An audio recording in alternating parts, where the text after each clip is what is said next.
Programme talk today में हम आपको खुश आमदीद कहते हैं। मैं आपका मेज़बान यूनुस पाठ हूँ। आज हम आपको बताते चलें कि अख्तर मैंगल जो कि एक इस वक्त बड़ी इंतहाई अहमियत के हमल सियासतदान हैं, उनको मनाने के लिए अपोजिशन और राना सनाउल्लाह उनके घर गए हुए थे।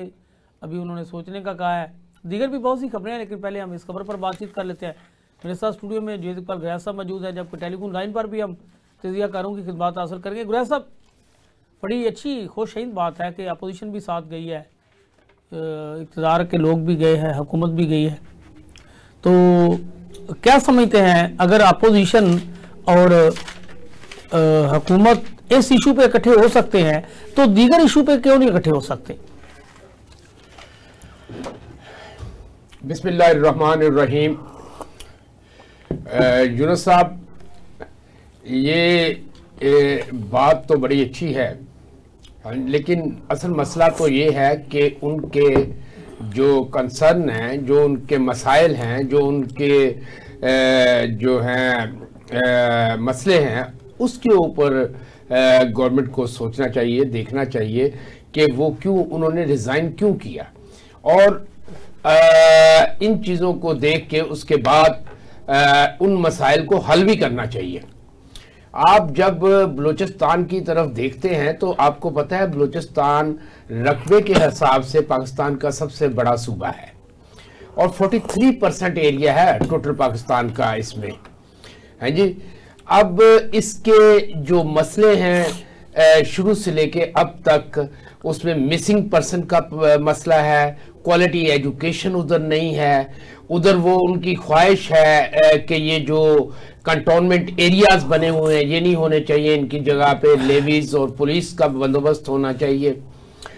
हेल्थ इश्यूज हैं वहाँ पे, पीने का पानी नहीं मिलता, इरिगेशन के एनवायरनमेंट के प्रोजेक्ट्स नहीं है वहाँ पे, तो बेशुमार जो है मसले मसाइल हैं उधर, और उसके ऊपर तवज्जो नहीं दी जा रही।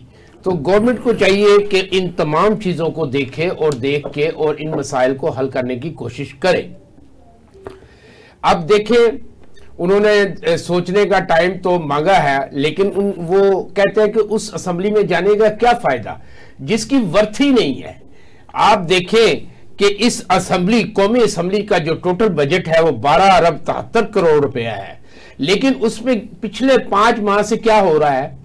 पिछले 5 माह से मासवाए गवर्नमेंट अपनी मर्जी और अपनी प्रोटेक्शन और अपने आप को फॉर्म 47 के तहत जीते हुए होने की वजह से अपने आप को जिंदा रखने के लिए वो कानून साजी सिर्फ हो रही है, इसके अलावा कोई काम नहीं हो रहा।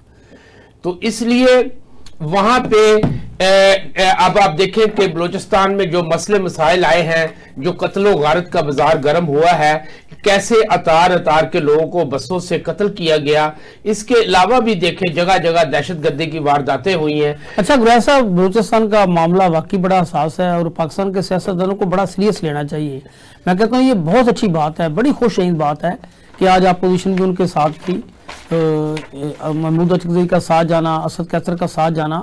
तो अगर सियासतदान इस इशू पे इकट्ठे हो सकते हैं तो हम दुआ गो हैं कि बाकी इशू पे भी उन्हें इकट्ठा होना चाहिए। आज मौलाना फजल रहमान ने भी बड़ी जारहाना तकरीर की है कौमी असम्बली के अंदर। तो बात यह है कि इन्हें जो हमारे मुल्क के इशूज हैं ना, उन पे इकट्ठे होना चाहिए। हमें मफादात की सियासत को छोड़कर मुल्क की सालमियत के लिए, मुल्क के तहफ़्ज़ात जो इनके हैं, ठीक है, उनके ये जैसे भी जो भी एक दूसरे के साथ सियासी जमातों को हमेशा से रहे हैं, वो आपस में मिलजुल के बैठ के ख़त्म करने चाहिए। अख्तर मैंगल अगर वापस कौमी असम्बली में नहीं आते तो मैं कहता हूं कि ये इशू हल होता हुआ नज़र नहीं आ रहा।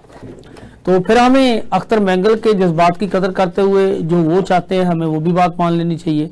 अगर उनके जो भी अगर वो 10 कोई शिकायत रखते हैं कि मेरे वापस आने की ये है, अगर 10 नहीं मानते तो कम से कम मेरे ख्याल में कोई 8 मान लेनी चाहिए, 5 मान लेनी चाहिए। तो कोई बात तो वो भी गलत नहीं कर रहे। तो इस वक्त जिस तरह हम बहुत बुरे हालात का शिकार हैं, आज हर बंदा, कोई भी सियासतदान है, ब्यूरोक्रेट है, आम शख्स है, आम आदमी है, आम ताजर है, एक ही बात करता नजर आता है कि पाकिस्तान के हालात जिस कदर आज खराब हैं वो कहते हैं कि जी कभी ज़िंदगी में इतने ख़राब नहीं हुए थे। आज बलूचिस्तान की सूरत हाल के अलावा बाकी सूबों में ये नहीं कह सकते कि सूरत हाल बेहतर है, सब सूबों में एक जैसी है। आईजी साहब पंजाब में और मोहसिन नकवी साहब ज़िला रह के, निगरान ज़िला रह के यहाँ की सूरत हाल का अंदाज़ा लगाते हुए हमारे निगरान ज़िला ने, हमारे वफाकी वज़ीर दाखिला ने बलूचिस्तान के इशू पे बात कर दी थी कि शायद यहाँ हम एक SHO को भेजते हैं तो जिसको जो चाहे कर लेते हैं। उसको पता ही नहीं था कि वहाँ तो IG कुछ नहीं कर सकता, वहाँ तो IG की जरूरत नहीं है। बलूचिस्तान तो कोई पुलिस ऑफिसर तैनाती लेने के लिए तैयार नहीं होता, हत्ता कि कोई IG लगने के लिए तैयार नहीं होता। क्या हुआ है कि राय ताहर बहुत कॉम्पिटेंट पुलिस अफसर है, बहुत ईमानदार अफसर है और बड़ी कमांड है उनकी। अगर पंजाब की CTD की बात की जाए तो ये सारा जितना भी यानी कि सेरा उनके सारा है कि CTD पंजाब को आज स्टैंड करने में, खड़ा करने में उन्होंने बहुत किरदार अदा किया, बड़ी मेहनत की है। तो अब उन्हें कहा गया जी आप IG बलूचिस्तान लग जाए, तो उन्होंने गुरैसा बलूचिस्तान IG लगने से इनकार कर दिया है। बड़ी कोशिश की नहीं आप लगे, उसने कह रही मैं बिल्कुल नहीं लगूंगा। हुकूमत ने गुस्से में आके उसे OSD कर दिया है, लेकिन वो IG बलूचिस्तान नहीं गया। कहने का मकसद यह है कि बलूचिस्तान की सूरत हाल पर काबू पाने के लिए बलूचिस्तान की कितनी फोर्सेस होंगी, वहाँ 10 नहीं 15,000 मुलाजिम होंगे। तो यहाँ तो हमारे यानी कि 4 थानों के बड़े जो हैं आप लगा लें, यानी कि जितने छोटे जिले में इतने मुलाजिम हैं हमारे को, पाकपतन लगा लें, साहिवाल लगा लें, इतनी पुलिस वहाँ भी होगी। तो उन्हें ये सोचना चाहिए कि इस मामले को कैसे हल किया जा सकता। खराब को अगर हम अच्छा हालात में बदलना चाहते हैं, अगर हम चाहते हैं कि मुल्क की सूरत बेहतर हो जाए, तो सियासतदानों को अपने मामला बिल्कुल मिलजुल कर बैठकर हल करने चाहिए। जिस तरह ये कर रहे हैं कि जनाब अगर एस्टेब्लिशमेंट से PTA की बात हो गई तो फिर सन 9 मई की बात होगी। जिस तरह के जनाब बानी PTI को हम सिर्फ एक ही यानी कि वो एस्टेब्लिशमेंट के साथ उसके हालात ठीक नहीं होने चाहिए, नहीं ये नहीं होना चाहिए, हमें कुछ सोचना चाहिए। एस्टेब्लिशमेंट को भी इस पे तवज्जो देनी चाहिए कि हमारे मुल्क की किस यानी सूरत में बेहतरी हो सकती है, किन हालात में हम अच्छाई की तरफ जा सकते हैं। ये सारी वो चीज़ें हैं जो मुल्क के लिए बर्बादी का बायस बन रही हैं। तो नाज़रीन यहाँ एक ब्रेक ले लेते हैं, दोबारा फिर यहीं से शुरू करेंगे। जी नाज़रीन, ब्रेक पर जाने से पहले हम बात कर रहे थे कि अख्तर मैंगल को मनाने के लिए अपोजिशन और हुकूमती अरकान जो है उसके घर गए थे। तो उन्होंने टाइम लिया है कि मैं इस पर सोच विचार करूंगा। हमें ज्वाइन किया नईम मूसा साहब ने, सीनियर तजियाकार, इनसे बात कर लेते हैं। दीगर कई खबरें भी हैं उस पर भी बात करेंगे। जी नईम साहब अस्सलाम वालेकुम। वालेकुम सलाम, क्या हाल है, ठीक ठाक हैं? जी अल्हम्दुलिल्लाह। नईम साहब, आज अपोजिशन के महमूद अचकज़ई, असद कैसर और राना सनाउल्लाह अख्तर मैंगल के घर गए थे। ये बड़ी अच्छी बात है कि अपोजिशन भी साथ दे रही है इस मामले में कि अख्तर जो मैंगल हैं वो दोबारा असम्बली में आ जाएं। तो अगर इस मसले पर अपोजिशन और हुकूमत इकट्ठे हो सकते हैं तो दीगर इशूज पे क्यों नहीं ये इकट्ठे हो सकते? देखिए यूनुस साहब, ये बात ये बड़ी खुशाइन, बहुत खुशाइन बात है कि अपोजिशन की बेंचों के और हुकूमती बेंचों के अरकान का मुश्तरका वफद जो है वो अख्तर मैंगल साहब के पास नहीं, मुश्तरका नहीं, ये इतना जो है ना खूबसूरत जेस्चर दिया है। इसका फायदा ये है कि ये उनको एक मैसेज गया है पब्लिकली हर शख्स को कि ये हुकूमत और अपोजिशन जो है अहम कौमी मामला पे इकट्ठे हो सकते हैं। दोनों राजी करने गए हैं, वो जैसे जिस सूरत हाल में भी जाएं, दोनों ने आज ही अपोजिशन आवाज दे सकती थी। ठीक कह रहे हैं आप, अपोजिशन ने साथ दिया इस मामले में। ठीक है जी, ये बड़ा अच्छा एक्ट था और मेरा ख्याल है कि अख्तर मैंगल साहब मान भी जाएंगे। उन्होंने आज हमदर्दाना गौर करने की यकीन दहानी कराई है और ये कहा है कि मुझे कुछ मोहलत दें ताकि मैं दोस्तों से सलाह मशवरा कर लूं। तो वो अपने अहले खाना से या दोस्तों से सलाह मशवरा करेंगे और मेरा ख्याल है कि ये अगर वो राजी हो जाते हैं तो ये पूरी पार्लियामेंट की जीत है। इसमें हुकूमत और अपोजिशन की कोई तखसीस नहीं है, ये दोनों ने ये मुश्तरका कोशिश की है और मेरा ख्याल है कि ये कोशिश बराबर साबित होगी। शादी पिछले दिनों मोहसिन नकवी ने वहाँ एक जब बलूचिस्तान में गए थे तो कोयटा में प्रेस कॉन्फ्रेंस करते हुए मीडिया से बात करते हुए कहा ये तो एक SHO की मार है। मोहसिन नकवी साहब वज़ीर दाखिला है, उन्हें बलूचिस्तान के हालात का इल्म नहीं है, वो पंजाब पुलिस के साथ काम करते रहे हैं, उन्हें पता है यहाँ का SHO भेजे जो चाहे तोड़ फोड़ कर आए, वहाँ तो IG कामयाब नहीं होता। तो ये उनका क्वेश्चन जो था वहाँ जवाब उनका इसके मामले में मुनासिब नहीं था। खैर उन्हें इन हालात का अदराक नहीं है, तो हमें बड़े सोचो यानी कि गौर करना चाहिए इस पे, बड़ा हमें सोच के बात करनी चाहिए। तो जिस तरह आपने कहा जी, बड़ा अच्छा ये एक इनका तरीका जो भी हुआ है, बड़ा एक हमारे लिए खुशआइंद है। दीगर इशू पे भी इन्हें इकट्ठा होना चाहिए। शायरी आजकल सूरत हाल दीगर बहुत से ऐसे इशू हैं जिन पर इकट्ठा होने की ज़रूरत है, तो बिल्कुल पार्लियामेंट को अपना किरदार अदा करना चाहिए। जो भी मामलात हैं, जजेस के मामलात हैं, अब अपोजिशन कह रही है जी हमें कोई इतराज़ नहीं, पार्लियामेंट में जजेस के मामले पे बात हुई, वैसे बात हुई, तो वो कहते हैं लेकिन ये मौका गलत है, ये इशू हल होना चाहिए कि लोगों के बहुत से केसेस हैं, लेकिन आप ऐसे मौके पर जजेस की तादाद बढ़ाने जा रहे हैं जब आप ये देख रहे हैं कि जनाब काजी फायद ईसा रिटायर हो रहे हैं, आप उसको फेवर देने की खातिर जजेस की तादाद बढ़ा रहे हैं, तो ये नहीं होना चाहिए। बात उनकी भी ठीक है कि मिलजुल के मामला को हल करना चाहिए। तो आप क्या समझते हैं कि जजेस के मामले पे भी ये एक टेबल पे इकट्ठे हो सकते हैं? देखिए, पहली बात तो ये है कि आपने मोहसिन नकवी साहब की बात की है ना, कि उन्होंने कहा जी कि ये जो लोग हैं, ये कच्चे के डाकू वगैरह, ये जो पथारीदार हैं, ये एक SHO की मान है। ये तमसीलन कहा है उन्होंने, ये मिसाल के तौर पे कहा है कि ये कोई बड़ा इशू नहीं है, लेकिन मैं समझता हूँ कि ये बहुत बड़ा इशू है। इसको निहायत संजीदगी से लेना चाहिए और इस पे इस तरह की तमसीली या तंजिया गुफ्तगू नहीं होनी चाहिए। ये गुफ्तगू हमें चाहिए कि हम समझदारी के तहत, दानिशमंदी के तहत करें और होशमंदी में ये काम करें। इस तरह की मिसाल भी नहीं देनी चाहिए। अगर उन्होंने तमसीलन भी कहा है तो ये कोई अच्छी मिसाल नहीं है।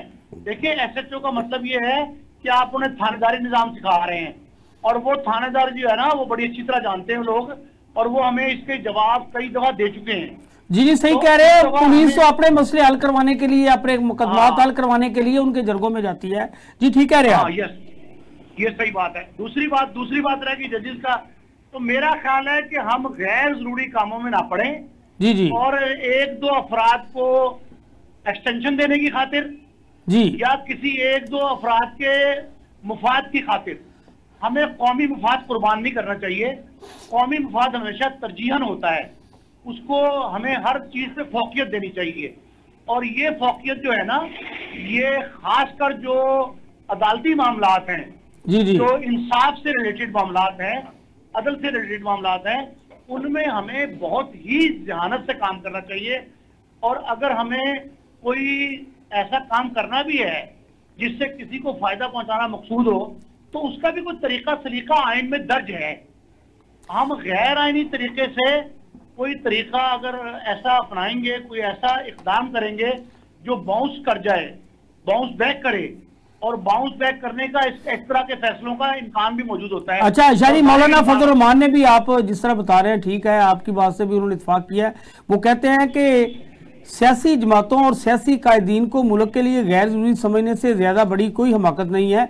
आज वो इजलास में खिताब कर रहे थे और उनका कहना था कि सियासतदानों को बाख्तियार बनाओ, सियासी लोगों की अहमियत खत्म की जा रही है, जहां मारूफ और तजजिया कार इनको साइड लाइन किया जा रहा है। उन्होंने कहा कि जाहिर है कायदीन की जगह नए नौजवान लेंगे, मगर वो तजिया नहीं रखते और जज्बाती होके बात करते हैं। इससे मामला तो इतने उलझ जाते हैं कि इसकी गुत्थी सुलझाना बड़ा मुश्किल हो जाता है। सब चीज़ें अपने अंदर समेटना और सारे मामलात के लिए फैसलाबाद का घंटाघर बन जाना, ये शायद एक ख्वाहिश हो सकती है, मगर ये मसले का हल नहीं है। इनके हमारे जितने भी सियासतदान जो इदराक रखने वाले हैं, वो यही चाहते हैं कि मामला हल हों, लेकिन ये सूरत हल करने की बजाय बाज़ इश्तियाल अंगेज बयानबाजी जो है वो मामला को फिर ख़राब कर देती है। अब PTI की आपने देखा कि मुलाकात जो जलसे के मनसूखी के हवाले से हुई थी, तो बहुत से लोग उसको बड़ा नेगेटिव, जैसे ख्वाजा आसफ हैं, बड़े सीनियर और पुराने सियासतदान हैं, या जो उनके दूसरे जनरल सेक्रेटरी हैं, जो उनको ऐसे बयान नहीं देने चाहिए जिससे मामला गड़बड़ हो। मामला को सुलझाना चाहिए सारी। देखिए, बात ये है कि मौलाना, जहां तक मौलाना फजलुर रहमान साहब का ताल्लुक है, जी तो मौलाना साहब एक ज़ीरिक, दानिशमंद और बहुत ही मौका शनास शख्स हैं। वो समझते हैं कि मामलात कहाँ किस तरह हल होंगे, और उनकी ये तजवीज़ बहुत ज़बरदस्त है कि हमें जो तजर्बाकार सियासतदान हैं, जो पुराने मंजे हुए खिलाड़ी हैं, उनके तजर्बे से फ़ायदा उठाना चाहिए। ठीक है कि नौजवान खून जो है वो वक्त की ज़रूरत है, और जदीद तकाजों से हम खून वही है। लेकिन उसमें सबसे अहम बात जो सोचने वाली है कि जो पुराने लोग होते हैं, कहते थे ना पिछले दौर में कि शादी बारात के साथ साथ जो है शादी के मौके पे बारात में एक सियाना बंदा होना चाहिए। जो सियाना बंदा है ना बाज़ औक़ात आपको कुलिये की बात बता देता है जो आपको फायदेमंद होती है और मसाइल का हल पेश करती है। अच्छा शादी, आप हमारे साथ प्रोग्राम में मौजूद हैं। मैं चाह रहा हूं कि आपसे हम कुछ चीज़ें लॉ एंड ऑर्डर के हवाले से भी बात कर लें। मैं आज एक पुलिस अफसर के पास बैठा हुआ था, तो वो ये जो गैंग वार शुरू हो गया लाहौर में, इस पे बातचीत कर रहे थे। तो हम बात कर रहे थे, वहाँ मजीद एक सीनियर जर्नलिस्ट और भी आ गए। तो बात ये हो रही थी कि लाहौर में अब मजीद मामला ख़राब हो सकते हैं। मैं क्या जिस तरह की सूरत पैदा हो गई है, अमकान तो यही ज़ाहिर किया जा रहा है कि अच्छा ये शायद पता चला है कि जो जवेद भट्ट साहब हैं ये तो पाकिस्तान में ही नहीं थे, यानी कि बड़े अरसे बाद पाकिस्तान आए, वो भी कहीं गए हुए थे और हमलावरों ने बड़ी रैकी करके उनका ताकब करके जिस तरह मारा है, तो यानी कि बज़ाहिर ऐसे ही समझा जा रहा है कि जैसे ये तीफी भट्ट पे ही हमला है। तो उन्होंने जी ये आप समझ लें कि ये तीफी भट्ट के हमले से ज्यादा अहमियत का हामिल है जनाब। तीफी भट्ट की कमर टूट गई है उनके बहनोई जावेद भट्ट के कत्ल से, और मैंने ये बारहा मुख्तलिफ चैनल्स पे मुख्तलिफ प्रोग्राम में ये कहा है कि बालाज के कत्ल की तफ्तीश अगर प्रॉपर होती जनाब, बालाज के कत्ल के फौरी वक्त एन मौके पर मुजफ्फर को कत्ल ना कर दिया जाता और मुजफ्फर के बाद जो है वो एहसन शाह कत्ल ना होता। ठीक कह रहे हैं आप। और एहसन शाह के बाद अगर आपने कत्ल बचाना था किसी और नए शख्स का तो आप एहसन शाह की मुकदमे की तफ्तीश में वो FIR दर्ज न करते। ये FIRों का इंदराज जो है ना खुलेआम ऊपर तले नीचे ऊपर हुआ है। ठीक कह रहे हैं आप, इसने बड़ी कबाहतें पैदा की हैं। एक के बाद दूसरा तीसरा कत्ल, इसने मामला गंभीर कर दिया है। और ये कत्ल जो है ना, इसके बारे में एक बात आप समझ ले अच्छी तरह, बहुत अच्छी तरह, वो हर शख्स को समझनी चाहिए, खासकर आला पुलिस हुकाम को। वो ये है कि खून का रास्ता जो है ना जी, खून की दीवार खड़ी करके नहीं रोका जाता जी। कराची में आपने तजर्बा किया है 1992 में, 93 में, 95 में और फिर उसके बाद 2013 में जी आपने 4 ऑपरेशन किए कराची में। जी एक जी तरह हल्का था, 3 तरह अहम बड़े सख्त थे। जी जी। तो मोहतरमा बेनज़ीर के दौर में हुआ, एक नवाज शरीफ साहब के दौर में हुआ। जी जी। आपने 3 ऑपरेशन करके ये वाजे किया, साबित हुआ ये कि खून का रास्ता जो है ना वो खून की दीवार से नहीं रोका जाता। जी जी। इन्होंने खून का रास्ता खून की दीवार से रोकने की जगह ना इन्होंने मजीद खून बहाने के रास्ते हमवार किए। जी जी जी। एहसन शाह को जिस अंदाज से भोंडे अंदाज से मारा गया और फिर उसी के भाई को उसके कत्ल का मूरिद इल्जाम ठहराया गया, बिल्कुल सही। और उसके गमजदा खानदान के जो जलती थी ना तेल का काम जो किया इन्होंने कि उसकी बेवा पे इल्जाम लगा दिया कि वो सोना लेके भाग गई, नकदी लेके भाग गई, और फिर मां को लड़ाने की कोशिश की, उसके सास को, बहू को। ये काम जो कर रहे हैं ना हमारा जो गिरोह भी कर रहा है वो आकिबत नाअंदेश है और वो किसी वक्त भी कोई बड़ा नुकसान का पेशखेमा हो सकता है। अच्छा शादी, शाम से खबरें चल रही थी कि जो गोगी भट्ट तीफी भट्ट का भाई है उसको हिरासत में लिया गया है, लेकिन पुलिस वाले इसकी तरदीद कर रहे हैं कि जी हमने उसको हिरासत में नहीं लिया। तो गुलशन की बात कर रहा हूँ। देखिए सारी मनसूबाबंदी की है ना, वो अफवाहें भी फैला रहा है। अब आप ये बात समझ लें, जी जी, वॉर नहीं है, ये प्रॉक्सी वॉर है, प्रॉक्सी वॉर।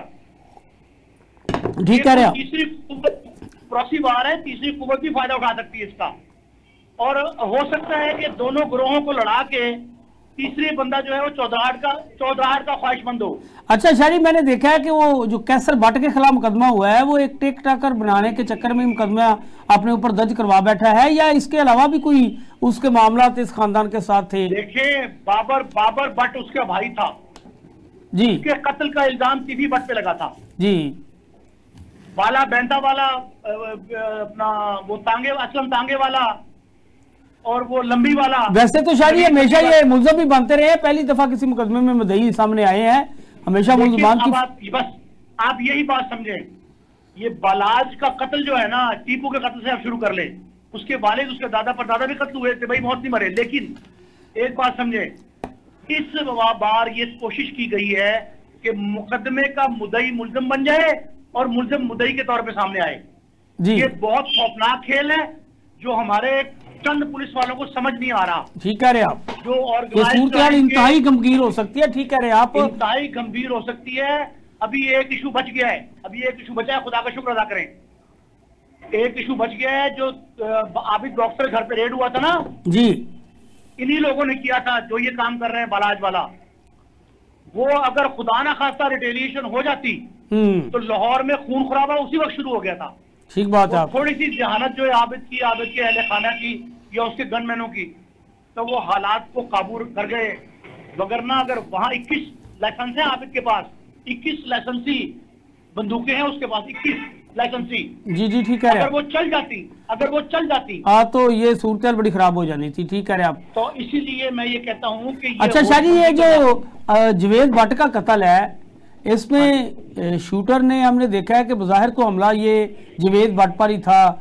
जवेद भट्ट की बेगम जो टारगेट किलिंग है, बिल्कुल टारगेट किलिंग है। टारगेट किलिंग है। अगर वो मारना चाहते तो उसकी बीवी को भी मार सकते थे, वो तो दुराने बिल्कुल उन्होंने उसको नहीं मारा और ना ही उनकी कोशिश ही थी उसको मारने की। अच्छा, इसमें जो मुकदमे के शरीर मैंने देखा है कि गवाहान की शरीर वाली जी जी जो होते हैं ना दुश्मनदार डेरेदार, वो घर तक नहीं रसाई हासिल करते कभी जी, कभी किसी खातून को इसमें मुलविस नहीं करते, कभी किसी खातून पे हमला नहीं करते। होते ना ये गैरतमंद लोग होते हैं दुश्मनदार। ये हमला भी पहली दफा हुआ है कि 7 खातून थी। ठीक कह रहे हैं आप। ये पहली दफा वो देखें, ये कोइंसाइड हो गया ना,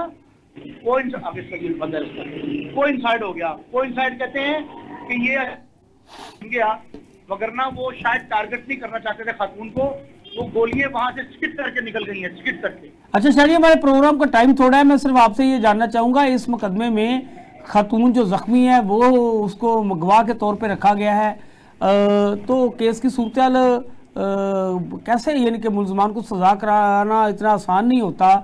बड़ी FIR, मुझे आप क्या समझते हैं? आपने भी FIR पढ़ी, मैंने भी पढ़ी, कोई मुझे FIR से आप ये कह सकते हैं कि मुलजमान सजा को मिल पाएगी? सर जी, वो जो मौके पे चारों को दिखाया गया है, अबैटमेंट का कोई मुलजिम नहीं है जी। अब ये FIR जो है ना, ये साढ़े 11-12 घंटे की मुसलसल गौर फिक्र के बाद दर्ज हुई है, मुसलसल गौर फिक्र के बाद। जी जी जी। और ये बहुत ज्यादा मामला खराब हो रहा है। ये जो बालाज के कत्ल की FIR है जी, वो भी इसी तरह दर्ज कराई गई। जो लोग ये काम कर रहे हैं ना, ठीक, वो नुकसान पहुंचाना चाहते हैं शहर के अमन को, सूबे के अमन को, मुल्क के अमन को। ये पाकिस्तान का अमन जो है वो खतरे में है इस वक्त। अगर आपने होश के नाखून न लिए और लाहौर, बल्कि मैं तो एक और बात चाहता हूँ कि चीफ जस्टिस लाहौर हाईकोर्ट के मोहतरमा जी, आलिया नीलम, लाहौर हाईकोर्ट मोहतरमा इसका खुद नोटिस लें और शहर की अमन की खातर, एहलियाने लाहौर, जिलादाराने लाहौर जो हैं उनके अमन की खातर, पंजाब के अमन की खातर, पाकिस्तान के अमन की खातर, उनको चाहिए कि इसका स्टू मोटो लेके इसकी जुडिशियल इंक्वायरी कराएं कि ये FIR कैसे दर्ज होती हैं। बिल्कुल ठीक है। ये FIR बुनियाद बनती है दुश्मनी को बढ़ावा देने की, ये बढ़ोतरी दे रही हैं, ये दुश्मनी को, मुखालफत को बढ़ा रही हैं और इससे खूनरेजी बढ़ जाएगी। मैं बार बार कई बार कह चुका हूं कि खूनरेजी से बचने का तरीका होता है कोई सुलह का रास्ता निकाला जाए, ना कि जल्दी पर तेल। अच्छा, कुछ लोगों का ख्याल है कि शायद कोई महीने 1.5 महीने के अंदर दोनों ग्रुपों में सुलह करवा दी जाएगी। सर, ये सुलह हो रही थी, बालाज के कत्ल से चंद दिन पहले तक सुलह चल रही थी जी। टीवी भट्ट से मेरी अपनी गुफ्तगू हुई, टीवी भट्ट ने मुझे खुद कहा कि मेरा तो भतीजा था, वो मैं उसे क्यों कत्ल करवाता, और मेरा तो मामला उससे तय पा गया था, मेरी कोई दुश्मनी नहीं है उससे जी, और मेरी दुश्मनी बनती भी नहीं। मैंने कहा ना, गैरतमंद लोग जो होते हैं ना, वो इधर जाते हैं, जो गैरतमंद लोग होते हैं वो बच्चों की हद तक, बीवियों की हद तक, माओं की हद तक, और भाई सारी सड़क से बड़ा करते। जी जी, बहुत शुक्रिया शाह जी, आपने हमें बताया कि सूरत जो खवातीन को साथ लेकर नहीं चलते। नाज़रीन, यहाँ ब्रेक का टाइम हुआ है, दोबारा फिर यहीं से शुरू करेंगे। नाज़रीन, ब्रेक पर जाने से पहले नईम मुस्तफा जो लाहौर में तीफी भट्ट के कत्ल होने वाले बहनोई के वाक़े पर बातचीत कर रहे थे और वो अपने तेज़िए में ये कह रहे थे कि सूरत ख़राब से ख़राब हो गई है और इस पर जो हमारी पुलिस है उसे होश के नाखन लेने चाहिए, इस पर कोई इस तरह के इक़दाम करने चाहिए कि इस दुश्मनी को मज़ीद एक बढ़ावा देने की बजाय कोई हालात ऐसे पैदा किए जाएं कि दोनों ख़ानदानों के दरमियान मज़ीद कोई कत्ल ना हो जाए। शायद आपने अपना जवेद साहब आपने भी देखा कि अमन अमान की सूरत हाल ख़राब ही है मुल्क में, बिलखसूस लाहौर में ये वाक़या जो पेश आया है।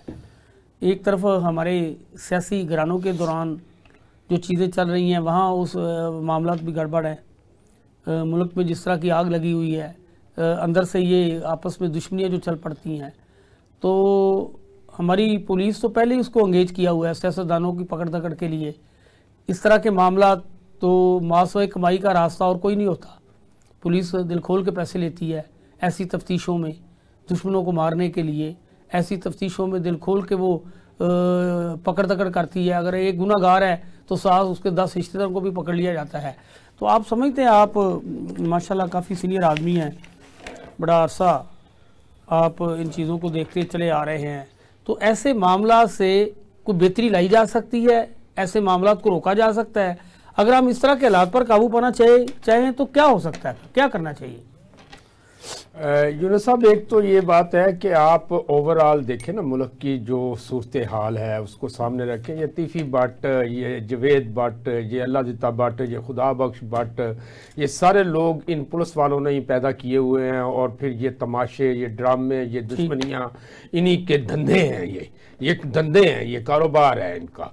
तो ये इस वक्त हम इन चीज़ों को क्या डिस्कस करें? इस मुल्क में कानून तो कोई है नहीं। अगर कानून होता तो ये लड़ाई, ये कत्ल, ये सब कुछ ना होता। ये तो एक मतलब ज़ाती से मामलात हैं। इसके अलावा आप मुल्क के ऊपर ज़रा रोशन देखें कि मुल्क की क्या सूरत हाल है इस मुल्क में। और इस ख़ास तौर पे पंजाब में देख लें, बलूचिस्तान, KP के जिस भी सूबे में जाएं, आप सिंध में देख लें, सिंध में कितने बुरे हालात हैं।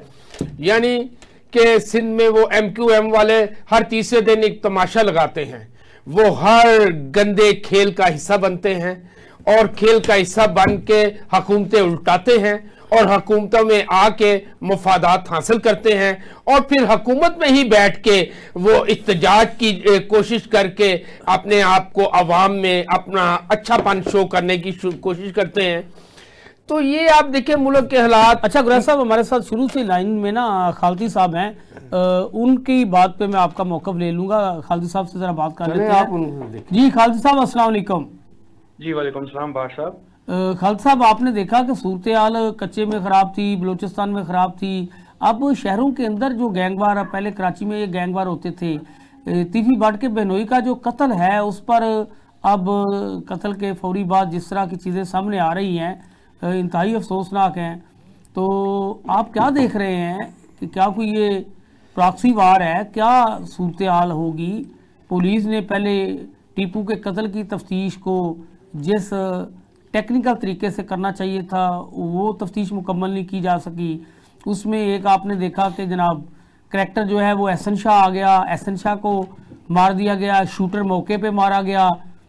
तफ्तीश में कुछ चीज़ें अगर हम ये कह सकें कि सामने आई तो आप यकीन से नहीं कह सकते कि तफ्तीश में ऐसी चीज़ें सामने लाई गई कि जिसमें मकतूल ख़ानदान ये कह सके कि उन्हें इंसाफ मिल गया था। अब ये वाक़या पेश आ गया है, तो सारे मामला तो आप कैसे देख रहे हैं? जी खालिद साहब। बादशाह साहब, मैं जो आप वाक़या बता रहे हैं तो इसका ये है कि ये जो जावेद है अपने नवासों को लेने गया था स्कूल से और वापसी पे इस बूढ़े आदमी को और इसकी बूढ़ी वाइफ को निशाना बनाया गया। उनकी जो वाइफ है वो तो जिंदा बच गई, खुदा का शुक्र है। और उसको वाइफ को जो शूटर है उन्होंने उसको टारगेट करना ही नहीं था, उसको टारगेट नहीं किया उन्होंने। वो तो टारगेट ही उनका जो है वो वही था, टारगेट किलिंग थी ये, और टारगेट ही उनका जमीन पर था। उसकी बीवी को तो वो मारना ही नहीं चाहते थे। जी, ये साउथ पंजाब के कच्चे में नहीं हो रहा था, ये लाहौर कच्चे में हो रहा था। जी, आप साउथ पंजाब के कच्चे में और लाहौर में कोई फर्क नहीं रहा। जी, जब आप गैंगवार को इजाजत दे देंगे, मैं ये लफ्ज इस्तेमाल कर रहा हूँ, गैंगवार को इजाजत दे देंगे कि वो अपनी जंग लड़ सकें, अपनी वार लड़ सकें, अपने दुश्मनों का सफाया कर सकें, तो इसका मतलब ये है कि आपकी स्टेट नाकाम हो चुकी है, आपकी पुलिस नाकाम हो चुकी है। चाहिए तो ये था कि जो पुलिस हेड हैं लाहौर सिटी के और वहाँ के जो SP, SSP हैं उन सबको मुअत्तल कर देना चाहिए था। कि भाई आप क्या कर रहे हैं, आपकी तवज्जो आवाम की तरफ नहीं है, आपकी तवज्जो आम लोगों की तरफ नहीं है, या फिर आपकी स्पेशल ब्रांच क्यों नाकाम हो गई, उनके पास ये नॉलेज में क्यों नहीं था कि इस तरह के वाकयात हो सकते हैं, और इनकी रोकथाम के लिए रिपोर्ट पंजाब पुलिस को, लाहौर पुलिस को क्यों नहीं दी गई। इसका मतलब तो यही है कि ये जो लाहौर पुलिस है वो अवाम के तहफ़्फ़ुज़ के लिए नहीं है। मतलब जिसके पास गन आए वो जिस मर्जी बंदे को चाहे ज़ाती दुश्मनी कहकर कत्ल कर दे, तो क्या ये जस्टिफाइड है? पुलिस हमने किस लिए रखी हुई है? शहरियों की हिफाजत के लिए थी। अगर वो शहरियों की हिफाजत नहीं कर पा रही तो मेरे ख्याल में चीफ मिनिस्टर साहिबा को इस बात का एक्शन लेना चाहिए था कि जनाब लाहौर शहर, जिसको पंजाब का दिल कहा जाता है, जिसको हम सबसे ज्यादा पुरअमन शहर समझते थे, इस पे सवालात उठा दिए इसके पुरअमन होने पे। इसलिए मैं माजरत के साथ कच्चा लाहौर कह रहा हूँ।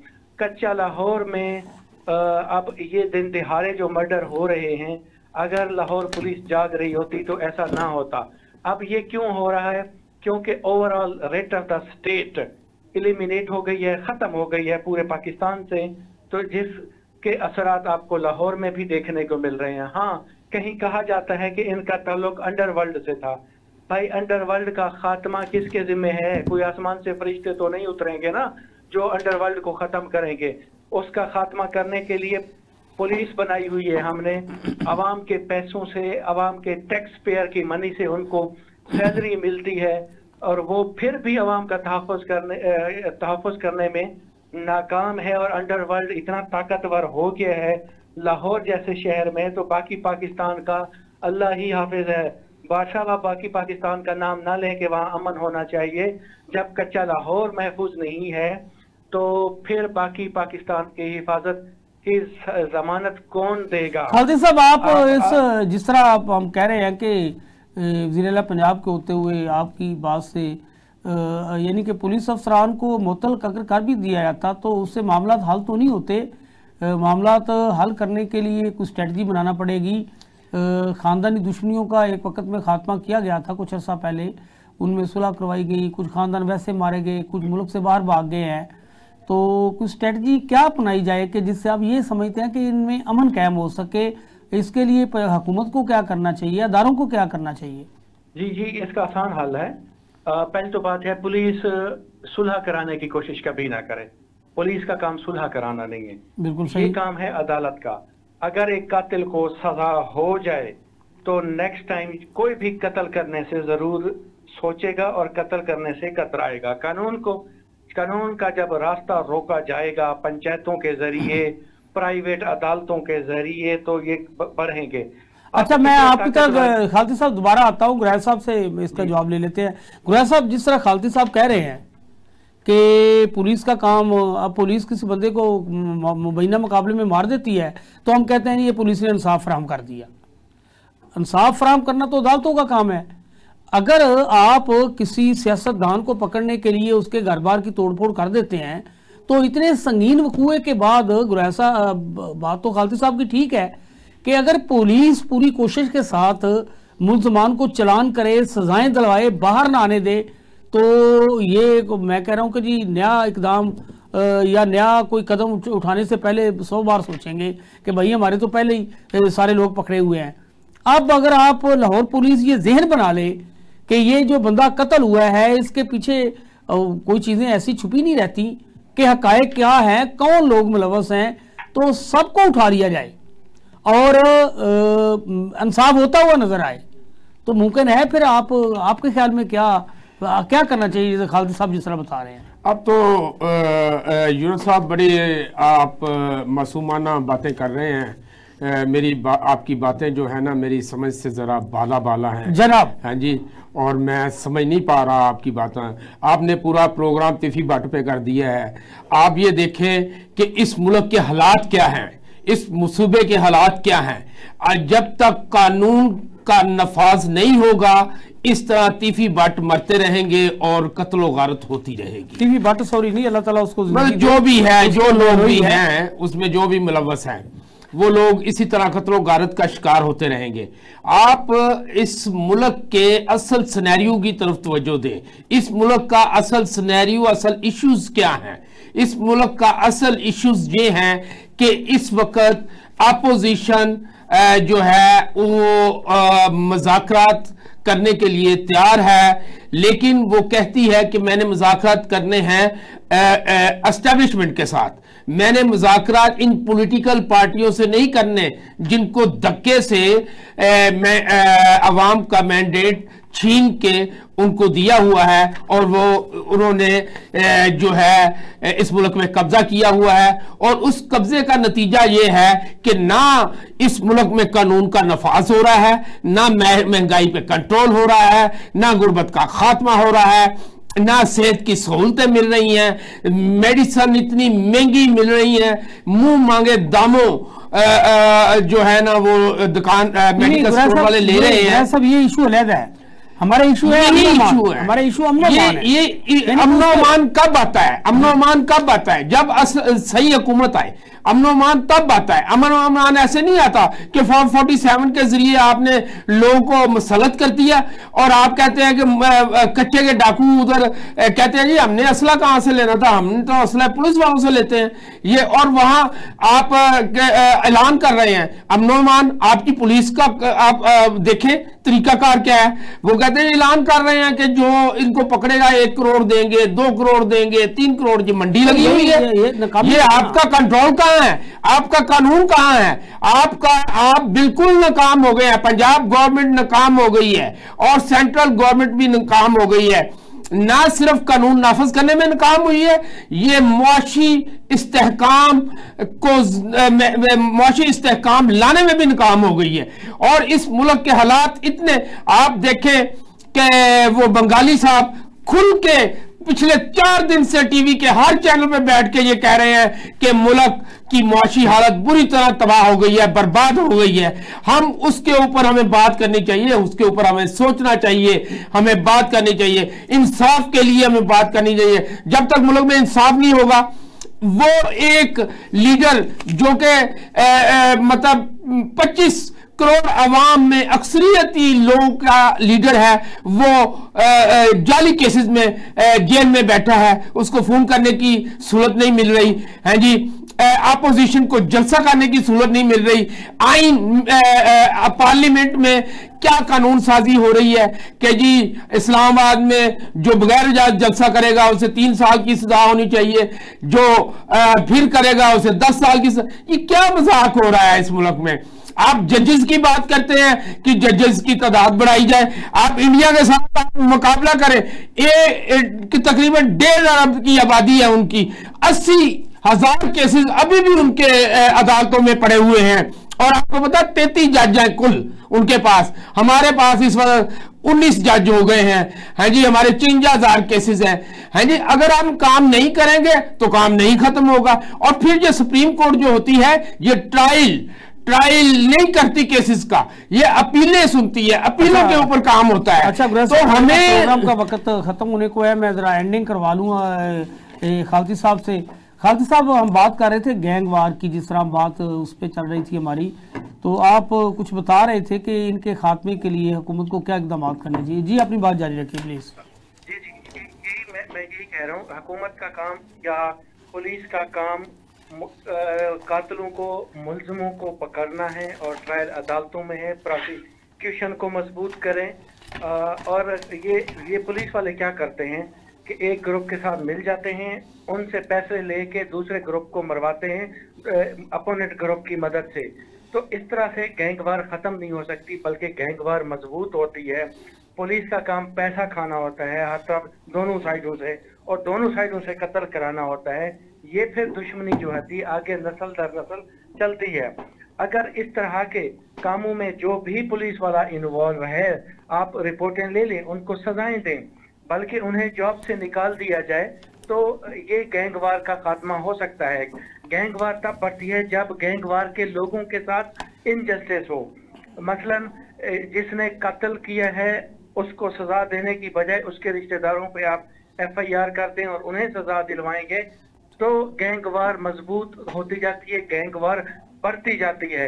ये हमारा अलमिया है पूरे पाकिस्तान में सिस्टम का, जो कि इस तरह से कर रही हो। टीपू ट्रक्का वाला हो, टीटी भट्ट हो, अंडरवर्ल्ड को पनपने क्यों दिया गया?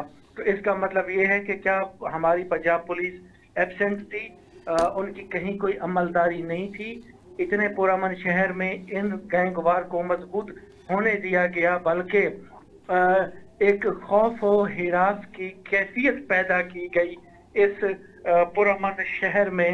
अब गवर्नमेंट ऑफ पंजाब को चाहिए, आईजी पंजाब को चाहिए कि उन जो मकतूल की फैमिलीज हैं उनके पास जाए और जो कातिल हैं उनको पकड़ा जाए, ना कि कातिल के रिश्तेदारों को पकड़ा जाए। मैं कह रहा हूँ कि कातिल के रिश्तेदारों को नहीं, कि अगर वो एक बंदा कत्ल करता है तो उसके बाकी रिश्तेदारों को भी पकड़ के अंदर कर दो, उन्हें भी पुलिस मुकाबले में मरवा दो, या जो मुखालफीन आए हैं मार के चले गए हैं। इस तरह से मैंने देखा है, चाहे वो पंजाब हो, चाहे सिंध हो, चाहे सरहद हो, गैंग मजबूत हुए हैं। तो यहाँ भी ऐसा ही हुआ है। फिर ये जो गैंग्स होते हैं छोटे मोटे क्रिमिनल्स की सरबराही कर रहे होते हैं, उन्हें मुकम्मल सपोर्ट दे रहे होते हैं। तो सपोर्ट उनको कहाँ से आती है? उनको पुलिस से आती है। जनाब पुलिस से हम छुड़वा देंगे, केस हम नहीं होने देंगे, पनाह हम देंगे। तो इस तरह से उनके जो मजबूत किले हैं उनको मिसमार करने की जरूरत है। और फिर जितने इस वक्त सीसीपीओ को चाहिए कि वो भरपूर एक्शन लें, वो सिर्फ बातें ना करें। आईजी पंजाब को सिर्फ बातें करने की जरूरत नहीं है, स्पेशल ब्रांच और खुफिया रिपोर्टें लें कि भाई इन गैंग वार के कहाँ कहाँ रिलेशन है। खालसी साहब, हमारे प्रोग्राम का वक्त खत्म हो गया है। आपने हकाइक से पर्दा भी उठाया और बताया कि ये दुश्मनी की आड़ में जो गैंग मजबूत होते जा रहे हैं, इनका सफाया करने की ज़रूरत है। सीसीपीओ और आईजी पुलिस पंजाब को इनके खिलाफ सख्त एक्शन लेने की ज़रूरत है। नाज़रीन, इसके साथ ही अपने मेज़बान यूनुस पार्ट को आइंदा प्रोग्राम तक के लिए इजाज़त दीजिए। अल्लाह ने के बाद।